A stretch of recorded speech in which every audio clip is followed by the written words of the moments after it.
Hello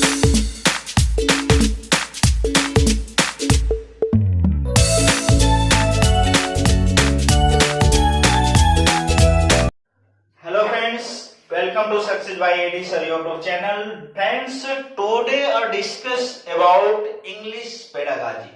अर्थात दोस्तों आज हम लोग चर्चा करने वाले हैं इंग्लिश पेडागॉजी, जो जनरली टीचिंग एग्जाम्स में अक्सर पूछता है। अंग्रेजी शिक्षण, हिंदी शिक्षण, मैथमेटिक्स पेडागॉजी। दोस्तों इस पर हम लोग आज चर्चा करेंगे। इंग्लिश शिक्षण क्या होता है, इंग्लिश पेडागॉजी। तो फ्रेंड्स पहले स्टार्ट करते हैं बिल्कुल बेस से, धीरे धीरे जो है इसको हम लोग जो है कठिनाई की तरफ जाएंगे। दोस्तों पहले देखते हैं what is English. Firstly what is English. तो फ्रेंड्स व्हाट इज इंग्लिश की बात करें तो आंसर निकल कर आता है it is a language. It is a language. ठीक है दोस्तों, इट इज अ लैंग्वेज। फिर प्रश्न बनता है दोस्तों क्वेश्चंस की व्हाट इज लैंग्वेज। तो क्वेश्चन बनता है व्हाट इज लैंग्वेज।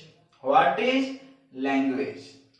तो फ्रेंड्स व्हाट इज लैंग्वेज की बात करें तो it is medium of expression. Answer निकल कर आता है it is medium of expression.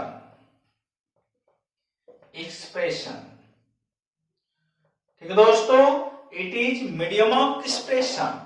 Friends बात यह है कि लैंग्वेज क्या है।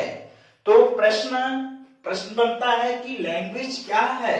तो हमारा आंसर निकल कर आता है it is medium of expression. यह विचार प्रकट करने का एक माध्यम है, एक जरिया है। इस पर चर्चा करना है दोस्तों हम लोग को। पहले लैंग्वेज क्या है। पहला तो प्रश्न बन गया कि इंग्लिश क्या है, तो यह एक भाषा है। संस्कृत क्या है, एक भाषा। हिंदी क्या है, भाषा। इंग्लिश क्या है, इट इज अ लैंग्वेज। ठीक है दोस्तों, अब आते हैं कि लैंग्वेज क्या है। तो it is medium of expression. इसी पे चर्चा हमें करना है आज की क्लास में कि it is medium of expression. यह विचार प्रकट करने का माध्यम है। तो फ्रेंड्स नेक्स्ट क्वेश्चन आता है कि how can we express any language. बस बात आती है कि it is medium of expression, तो how can we express any language, यानी कोई भी लैंग्वेज को कितनी प्रकार से हम एक्सप्रेस कर सकते हैं। तो आंसर निकल कर आता है we express any language generally three way. We can express any language in three way, by spoken, by written, by body language. ठीक है दोस्तों, we can express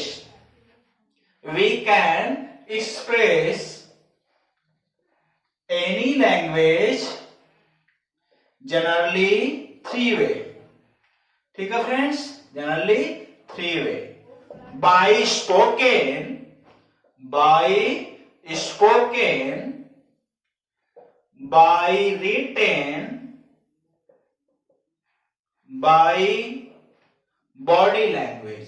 bye body language. ठीक है दोस्तों, by spoken we can express any language in spoken materials. That's called spoken language. We can express any language in written materials are called written language. We can express any language in by body expression. That's called body language. दोस्तों देखा जाता है कि अक्सर traffic police जो language के माध्यम से एक्सप्रेस करती है उसको हम कहते हैं सांकेतिक भाषा, यानी बॉडी एक्सप्रेशन के माध्यम से। ठीक है दोस्तों, we can express any language generally three way. Express any language generally three way. ठीक है दोस्तों, अब आते हैं कि फंक्शन ऑफ लैंग्वेज की बात करते हैं।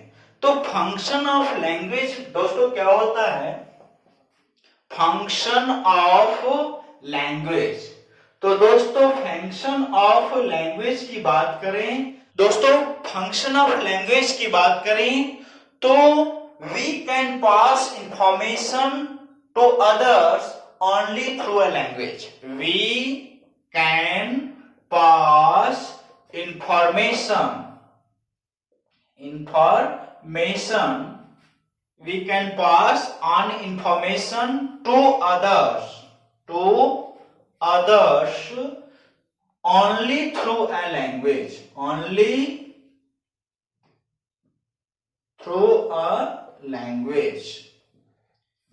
तो दोस्तों we can pass information to others यानी we can pass information A to B. A से B की जगह इंफॉर्मेशन सूचना को पास करने के लिए हमें जरूरत किसकी पड़ती है? केवल और केवल लैंग्वेज को।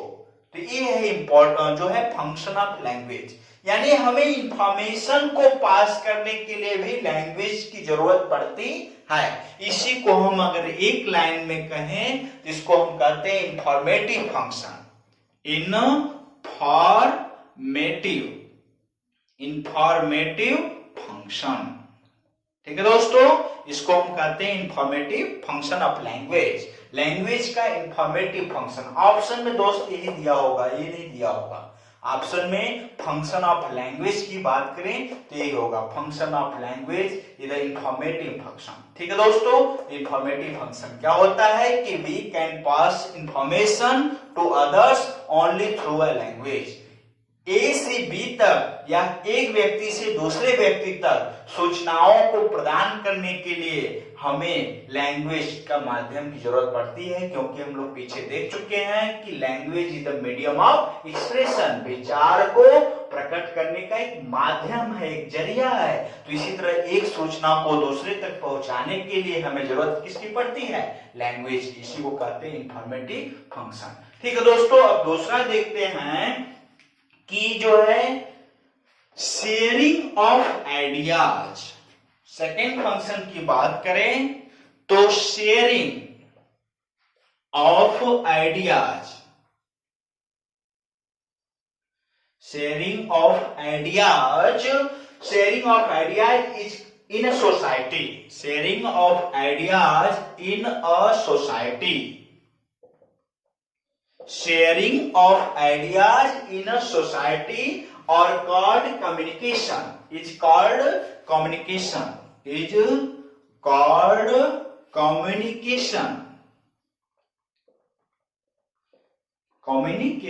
ठीक है दोस्तों, ध्यान से देखिएगा।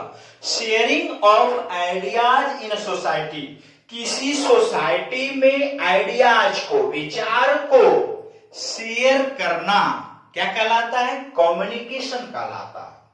तो दोस्तों sharing of ideas in a society is called communication. तो for communication language is the first requirement. ठीक है दोस्तों, कम्युनिकेशन के लिए language is the first requirement. ठीक है दोस्तों, फॉर अ कम्युनिकेशन की बात करें कि फॉर अ कम्युनिकेशन के लिए, क्योंकि आइडियाज शेयर करना एक सोसाइटी में, समाज में क्या कहलाता है? कम्युनिकेशन कहलाता है। तो कम्युनिकेशन के लिए language is the first requirement. ठीक है दोस्तों, तो फॉर अ कम्युनिकेशन बात करें कि कम्युनिकेशन के लिए language is the first requirement, language is the first requirement. ठीक है दोस्तों, एक मिनट दोस्तों, language is the first requirement,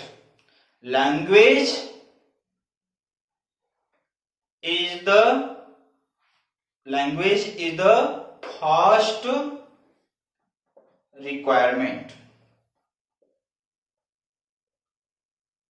first requirement, for communication. Communication के लिए लैंग्वेज क्या होता है? फर्स्ट रिक्वायरमेंट होती है। इसीलिए नेक्स्ट की बात करें तो इसको एक लाइन में कहें तो कम्युनिकेटिव फंक्शन, यानी लैंग्वेज का फंक्शन की बात करें तो इसको हम क्या कहेंगे? Communicative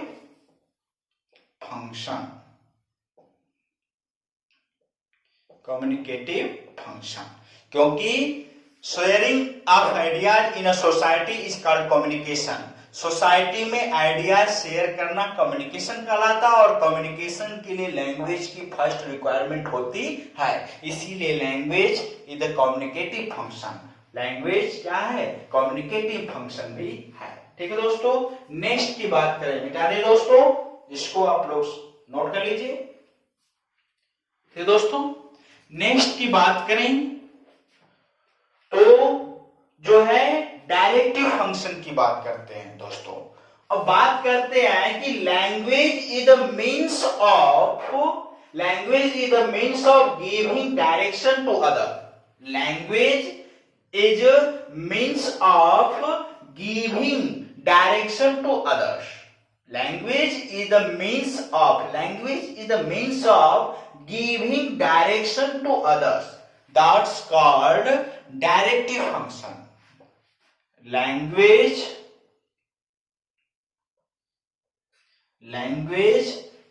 is a means of giving direction to others.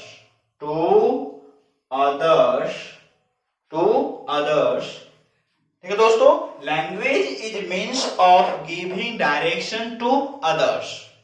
ठीक है दोस्तों, इसको कहते हैं कि डायरेक्शंस, एक दूसरों को डायरेक्शन प्रदान करना, यही लैंग्वेज का अर्थ होता है। इसको हम कहते हैं डायरेक्टिव फंक्शन।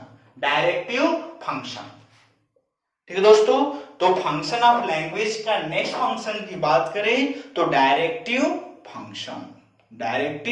फंक्शन, जिसके अंतर्गत जो है giving direction to others. Next की बात करें दोस्तों तो language is not one way communication. First हम लोग देख चुके हैं इसके पहले कि कम्युनिकेटिव फंक्शन, लैंग्वेज क्या है? कम्युनिकेटिव फंक्शन है। तो language is not one way communication but two way communication. But क्या? Two way communication. Language is not one way communication but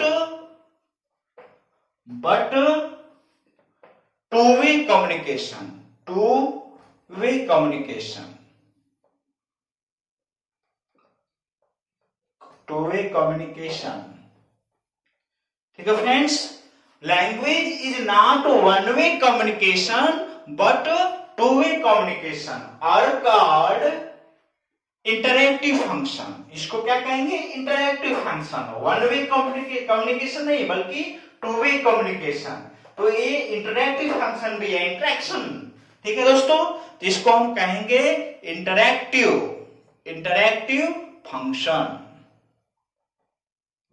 ठीक है दोस्तों, तो लैंग्वेज, फंक्शन ऑफ लैंग्वेज की बात करें तो नेक्स्ट है इंटरैक्टिव फंक्शन। ठीक है दोस्तों, एक प्रश्न जो है, एक फैक्ट और निकल कर आता है फंक्शन ऑफ लैंग्वेज। कुछ विद्वानों का मानना है कि literature is the mirror of society. Literature is the mirror of society. जो है समाज का दर्पण माना जाता है साहित्य को समाज का क्या माना जाता है? दर्पण। साहित्य को समाज का दर्पण माना जाता है। दोस्तों इसको मिटा दें। दोस्तों, कुछ विद्वानों का मानना है कि literature is the mirror of society. Mirror of the society, यानी साहित्य जो होता है, लिटरेचर जो होता है is the mirror of society, साहित्य का दर्पण माना जाता है। तो इसको हम कहते हैं evolutionary function of the language. तो literature is the mirror of society, साहित्य को समाज का समाज का दर्पण माना जाता है। तो यहां से निकल कर आता है कि जो है evolutionary function of the language, evolutionary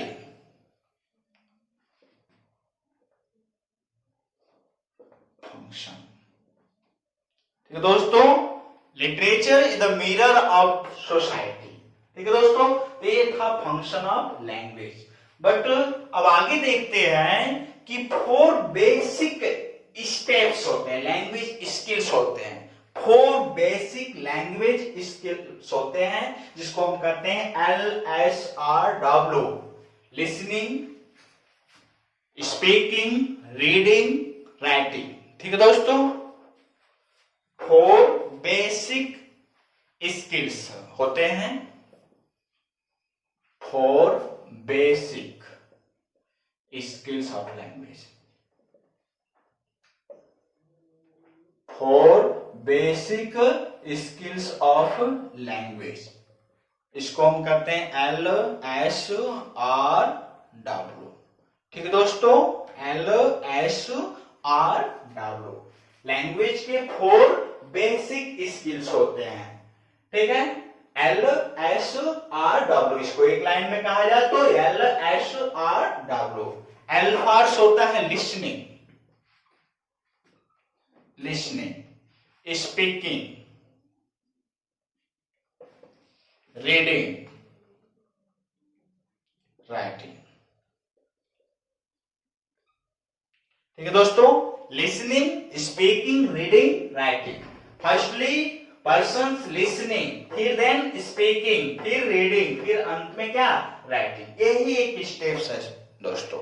4 basic skills होते हैं, correct listening, correct speaking, correct reading and correct writing.